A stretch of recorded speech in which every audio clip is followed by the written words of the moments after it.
matter anymore.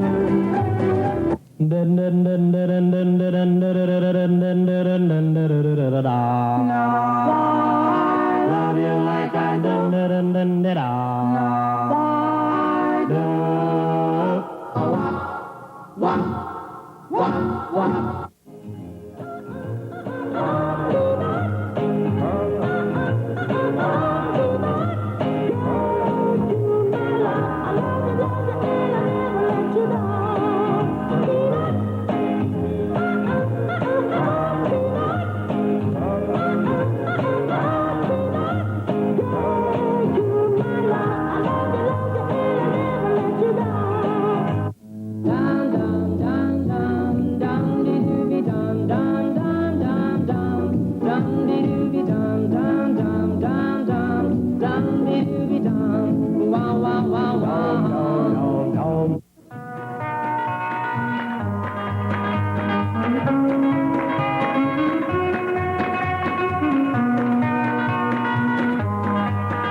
What would the Muscle Car Madness show be without an annual interview with Bill Grumpy Jenkins? And we're going to take a few minutes of his time because there's a lot of people waiting to get autographs and get stickers and photos and everything else. So, Bill, welcome to Cars and Us again. Hey. All right. It's a pleasure to see you for a few minutes anyway. I'm not going to take up too much of your time. Just how you've been doing since last year. We only see you once a year. Well, I'm all right, you know. Still not looking at the grassroots, stuff like that. Last year you were riding a cart. This year you're relaxing here? Well, this year I don't have a cart. Oh, is that why is that? I just don't have one. Oh, okay. All right. So you got a nice little table. You got set up with your little decals and everything else. So people still recognize you and they're still coming for your autograph. Yeah. Yeah, that's. And I haven't been on TV much in the last year or so, so it's going to affect this market a little bit, I'm quite sure. But how many events do you go to? Do you travel around too much or at all? Or? Oh, I may go to 2 or 3 of these things a year. That's it? Yeah. Yeah. That's about all you can handle, you know. Yeah, I wouldn't want to do any more than that. This one's close enough. I don't have to get in an airplane. Now, I was asked by somebody yesterday, I don't recall, but they asked me about your shop and who you had building your motors and so forth. And I says, I don't know. You know, when I see him, I'll ask him. Well, right now, things are kind of slow. I still got 3 guys left, and we're slow, but doing work, you know. And still working 5 days most of the time, 4 days. Oh, yeah, that's terrific. Yeah. Yeah, with this economy, you know, that's. Yeah. It's rough, you know. Let me ask you something I haven't asked you before. Kind of a difficult question maybe for you to answer, but there's something in your life of drag racing and the automobile industry in general. Does anything stick out more so than the events that you won, or maybe it was one of the events that you won? Well, you know, that's a pretty hard question to answer after you've been doing this. I'm putting you on the spot. You've been doing this for 60 years or something like that. Like, you had to pick a point. Well, the point was good when the point happened, and after that, you know, you got to do something else next. You know, the old stuff is, it's all right, you know, but you don't live on it. And, I understand. So that, there have been a lot of firsts and a lot of things I invented, and some of the things that I've done affecting production cars and that are at least as important to me as any of the races I've ever worked on or won. And but there's lots of them. Oh, I'm sure. Another thing, obviously I've never been to your home. I don't know if many people have. But do you have a collection of memorabilia over the years? Have you maintained that? Not really. You know, I got a fairly good collection of trophies that are just sitting there gathering dust. And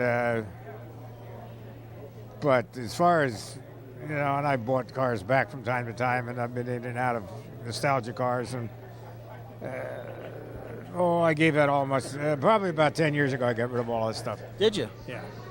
Why? Because of the maintenance or Well, lack thereof? The maintenance and the fact I couldn't really effectively work on them anymore. Okay. Yeah. Well, that'll do it. Yeah. That'll make you go. That'll make them go.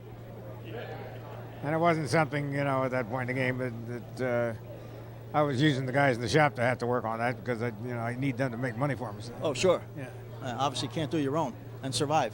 Yeah. Good show this year. Looks like we're getting a good crowd. Well, I don't know.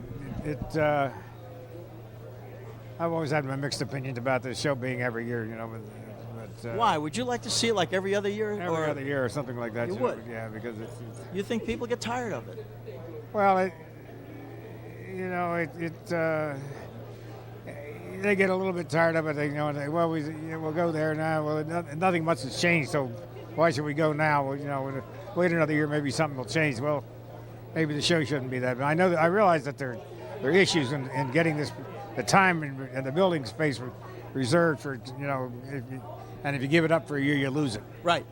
That's one issue. But Yeah. the other thing I find in talking to a lot of people, and even with talking with just Don Fizell before, everybody's getting older, and it's and I hate to say it, use the phrase, but everybody's on the downside, and so it's nice to at least know, every year you're going to see, some of the guys that you've been friends with and raced against for so many years. Half the reason I come here is see people that I wouldn't see anywhere else. Right. Yeah. That's and that's what draws, I guess, us, as a regular schedule on in the yearly schedule. Yeah. And I think maybe you see different people this year, but the economy is affecting everything now too. I mean that has a factor, but you know what? For me, it's real nice to at least see guys like yourself once a year anyway. Yeah. I know. Talking to Jungle Pam, and I sent you out a DVD. She said she didn't know whether you knew how to put it in your DVD player or not, but that was from the show last year. So she said, but you come over and you sit there and you guys watch Wheel of Fortune, I think she said. Yeah. Sit out in the back and talk and watch Wheel of Fortune. Well, yeah, sometimes.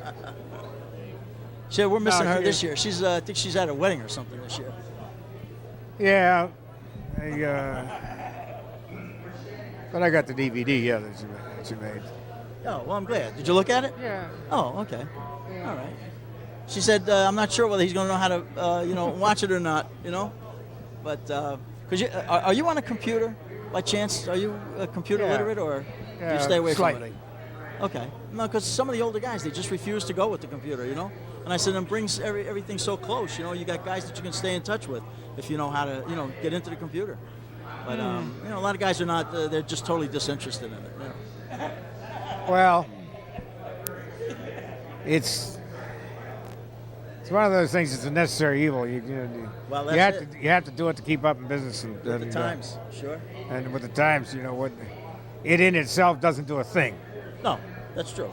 It's a communications media and medium, and that's effectively all it is. And essentially, it's too much information. To a degree, you're right. Me personally, they talk about emails and this and that, which we all do. But I still like to pick up the phone and like to talk to a person, individually. Have that personal contact, as opposed to typing on something. Well, there's some of the stuff that you get to start to talk to the large utility companies, the cable company, the phone company, the electric company, and stuff like that. It's almost easier to do it through the web, through a website, or through email or something like that, because at least you know that you sent the message, and you don't know if somebody got it or not. Well, I was just going to say, you took the words right out of my mouth. Now you don't know they got it though. But they sent the message, and you didn't have to sit there and talk to a post. And the business about trying to get service work done, or talk to the utility companies, especially, about service work or problems or anything like that. And you talk to a machine for 20 minutes, you keep hitting the zero button, and you get somebody in India that can't speak English. You're absolutely right. Yeah, that's true. That's true. You need any help, and it's not going to come from the U.S. It's going to come from overseas somewhere. And like you say, you can't understand them anyway. So it's all a futile effort. Yeah. Well, you know what? I hope you enjoy, the couple of days out here, and we're going to look forward to going up to Beaver Springs to see some of these cars run Sunday. Well, good luck. I hope you get there. Yeah, and it's always nice to see you again, and I wish you the best, and we'll stay in touch. All right. Thank you. One of the most animated drag racers and a AA fueler at that is out of Pennsylvania is Joe JACONO, one of our paisans. Joe, welcome to Cars and Us. All right, and like I said, animated is an understatement. You're very flamboyant as well, and it's really a pleasure to get you on camera for a few minutes. Does flamboyant make me gay? No. Oh, Listen, I was just wondering. You're Italian. You Well, can't be. yeah, but there's gay Italians. Let me tell you not something. that I know of. I know two of them, Not and that I they're know both of. here today. Are they? Oh, yeah, well, I'm they're not gonna both ask you who here. they are. No, don't ask me. Don't ask me. I might embarrass you. Go ahead. All kidding aside. Let's talk about the fuel dragster, and what your history was with that. I started with the fuel dragster in 1965 with Cassidy and Winworth, who had a car they bought from Garlis, and it wouldn't go straight down the track. So Garlis called and said, how about, being he's in Florida and I lived in Philly, he said, how about driving this car, Joe, and tell me if anything's wrong with it, because I think it's them guys. So I said, well, you call them and tell them that you're going to have me drive the car. I said, because I didn't like them. So it was like a difference between us, right. And I didn't like them guys, okay? Right. So I said, well, I'll get back to you. So Lowell Lister, who was building frames for Garlis, was a friend of all three of ours, Biddy and me and Cassidy. He's a friend. He's working for Garlis, and they're putting the frames together. So then he called me. He said, look, I talked to Biddy, and Biddy said that we told him that if I drive the car and it don't go down the track straight, they'll build you another car or fix the one you got. Biddy said, that's all right. He said, well, who's going to get him? Who's going to ask him to drive? And he said, well, I'll get back to you. So he called me up. He said, Biddy said it's okay. I said, well, look, let me tell you something, Lowell, before I do anything. Him and Cassidy both got to come to me, so they look right in my face, right, and ask me to drive the car. That's the only way I'll do it. So he says to me, he said, I'll get back to you. All these phone calls, back and forth. Huh? Yeah, Ma Bell really liked me for this deal. So he says to me, he calls me back, he said, well, they don't want to come up to your place. They were afraid of me. I was just going to say that. They don't want to come up to your place because something might happen. And I said, let me tell you something. If they don't want to come and ask me to do this interview, to do this deal, I'm going to hang the phone up now, and I don't want to talk to you regardless, and none of yous again. It's just over, man. Right. And then he said, I'll get back to you. Here we go again. I'll get back to you. So he called me back. He said, they're going to come tomorrow night at 7 o'clock. I said, all right, that's good. So they come to my place. It's funniest thing. They actually did. I made them squirm. I'm that kind of problem. I'll twist them, and I had a hold of them, and I was going like that. Because they had a first-class car. I knew this was, I seen the car. It was nice. But it wouldn't go down the track. It was going over there, over here, everywhere. So I said, they came, and they come in, and they said, look, we got to ask you something. Like, I don't know why they're there. They're going to ask me something. I said, well, go ahead, ask me. Let me hear you ask me. And Biddy said, we talked to Garlis and Lowell, and they said that if we let you drive the car and you have trouble with the car, they're going to fix the car or give me another car. I said, yeah, okay. And well, now what are we going to do? And one said, we want you to drive the car. We're going to go to New Media, which was their next race. He said, we want you to drive the car. And I said to Cassidy, how about you? What do you want to do? He said, I want you to drive the car too. So in other words, I can drive your half and I can drive his half. Now I'm really breaking them because I can see that. I don't like them. See, I don't like them. See, and they knew it. And they knew it. And it hurt them to come and ask me. And I knew this was the case, so I just let them squirm. Right. I said, I'll meet you guys at the racetrack. I have a ticket at the gate so I don't have to pay to get in. I'll bring my fire suit, and we'll run the car, and we'll win this race. It was a fuel race. I go to the track, put the suit on, get in the car, make a run, and went down there like it was tied to a railroad track, right straight down through, had top speed and low ET the race right there. And then we won the race, we won $1,500. Now I said, Now, did you get a piece of that? 1/3. No, not 30%. Okay. 1/3. I said, you know how to figure 1/3? 3 into that number. How much do I get? $500. Okay. I said, They try to beat you out of money? They didn't try nothing. No, okay. no, All they right. didn't know what the deal was. Okay.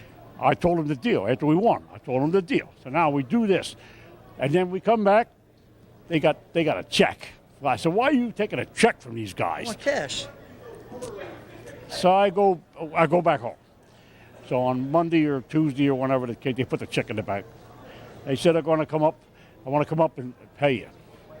No, they wanted me to come down to get the money. So I ain't coming to Wilmington to get the money. You bring the money to me. So they bring the money up. And they said, we got another question for you. Or another Proposal. I said, proposal. I'm not much on words. How would you like to drive this car this season?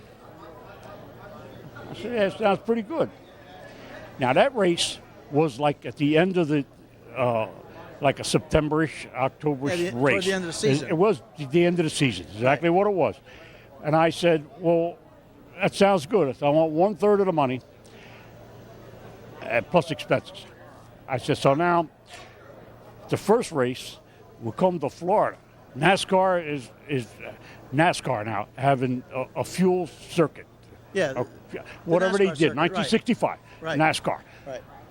We come to Florida, we win that race, win the Winter Nationals. I won 6 races in a row with a car that wouldn't go straight. And nobody could beat this car. It was like ridiculous. Jack Red wrote an article in his paper, said, running JACONO and Windward is like going to the dentist. You know it's going to hurt, but you got to go. and that started me with them guys. Then I drove another car for them, and then they fired me. And I had another reason, it was personal reason. All right. And then I quit them guys, and I went to work for Goldfinger car. I drove the Goldfinger car, which I did really good with them. My first victim was them. Was it? My first victim in Connecticut. So they cut you loose and then They you cut beat me them. loose. I turned right around with this car that had top speed of the race. I said, man, I thought that other car was fast. So now we win that race. Me and Zerniak win that race. And we won a couple more races. Didn't win like we'd won with the other car. But that was that thing. So I run with him in 68. 69, he fired me. 69, I get a job driving a Goldfinger car. Cooper Hayden and Walt Barban. They were in New Jersey, Cherry Hill, New Jersey. It was the high roller car. Now I get driving that car. I had good luck with that. I won Division I, the whole thing. I was really good car, and it was a nice car, really good. Yeah. And I ran, and I had differences with Walt Barban. Walt Barban, I don't know how to put it, but in case he's listening, I'm trying to make it nice for him. He had one way of looking at things, right. And I'm a mechanic from the beginning, and I had another way of looking at things. And he was doing something that was suspect with these motors, and it was flying. When I tell you flying, we went to Indy with that car that would only run 215 miles an hour. We went to Englishtown the week before on a Wednesday night or something, made four or 5 runs at 215 miles an hour, bing, bing, bing, bing. Back them all up. Every one of them, you could have set the clocks with them runs, with that car. And I said to these guys, this car won't go no faster than this. And then Barban says, no, after the second run or third run, they said I was letting off. Now, I don't know, God couldn't make a run and let that off at the same spot. Yeah. God couldn't do that. I said, I know I'm good, but I can't do that. So we take the car, we go back to Cherry Hill, and we got to leave for Indy. I was in Cherry Hill. Yeah, I went to the Latin Casino over there to go have a drink. We're in Cherry Hill. We ran the high roller car on a Wednesday at Englishtown for 4 or 5 runs, and all of them were the same run, 215, 15, 15, 15, 50. And they said I was letting off. Well, we had words over that because I wasn't letting off. And I told one of them, I think it was Cooper, you stay here on this next run in the lights, and you look at the butterflies when I'm coming down through there. You tell me if I let off. Now I want to make this run. After I stage the car, I'm thinking to myself, I hope this car don't pick up nothing. You know, I'm saying to myself, of all times, it had got damp. You need it. It got damp. I'm saying, be the same. Yeah. And I made the run, and when I got about 3/4 of the way down, I knew it was the same run, 2:15:49 or whatever it was. And they said, yeah, he ain't letting off. I know. I ain't letting off. I'm really glad. I'm glad you guys see that. I won't let off. But Joe, why did they think you were letting off? Because the car was running the same speed, and Barbin thought that it would run Faster? 230. Yeah. Oh, okay. I'm sorry, Mr. Barbin. Oh, great one. It ain't running 230. So we go back. We had to leave for Indy. So we go back and he grab a couple sets ahead. He grab another Chet Herbert cam, and we throw it in the thing. We go to Indy. We take the car apart, put a new set of heads on it. Out we go. First run, 230. And I knew from making all them runs that this was different. I knew it was good, but I didn't know what it was. I get down the end, they didn't have that stuff where the times come up. I come around and return the thing, and the guy said, man, did you see how fast you went? And the guy surprised me. He said, you went 230 miles an hour. I said, oh boy, here we go. Finally, whatever he did worked. I forget it. 230. I said, man, what a run. We go back in the pits. Nobody knows what nobody did here. And I said, we go in the pits. I said, Walt, I said, what'd you do? He said, I don't know. You don't know? I just changed the set of heads. I said, well, you did something, pal. And he said, I don't know, Joe. Let me tell you something. That guy would never, ever say he didn't know. He'd lie to you first before he would say he didn't know. You know what I'm talking about? Pride. Sure. Whatever it is. Yeah. False pride, I call it, but pride. He said this to me now. We're sitting on the tailgate of the trailer. Garlis comes over. Hey, Joe, what you old boys do to that car? I said, we got a secret weapon, Don, because, you got to give it to him. And Perdome even came over. He said, you guys run awful good. We were like 10 mile an hour faster than anybody. He said, you guys are awful fast. I said, well, look, we got lucky. Lucky? I said, we just put a little extra fuel in it. We had all of it in there anyway, man. There wasn't no more. 98 was the number. That's all there was. We put it right in the car. We didn't fool with it. Because, you got Indy, you got to either do it or go home. One or the other. So I said, let's make another run. We got a car with 5 punch holes. We do another one, same thing. Backed it up. Here we go. I said to myself, we're in the 215 rut. So I don't know where we were when we got what the ladder was, but we turned around and we drew somebody. I don't know. I think Mulligan or somebody. He beat me. Okay, I was late or whatever the case may be, and they blamed it on me anyway. But something happened to the thing anyway. Halfway down, it went sour. You know what I mean? Because I would have caught him. You understand? The car laid down. Something happened to it. So we find out that I said, there's something you did. He said, all I did was change the heads. I said, well, what pile did you get the heads out of? Meaning me, because he had a big shop, and he had heads lined up, flat tappet heads, roller cam heads, already built, because he was like a perfectionist guy.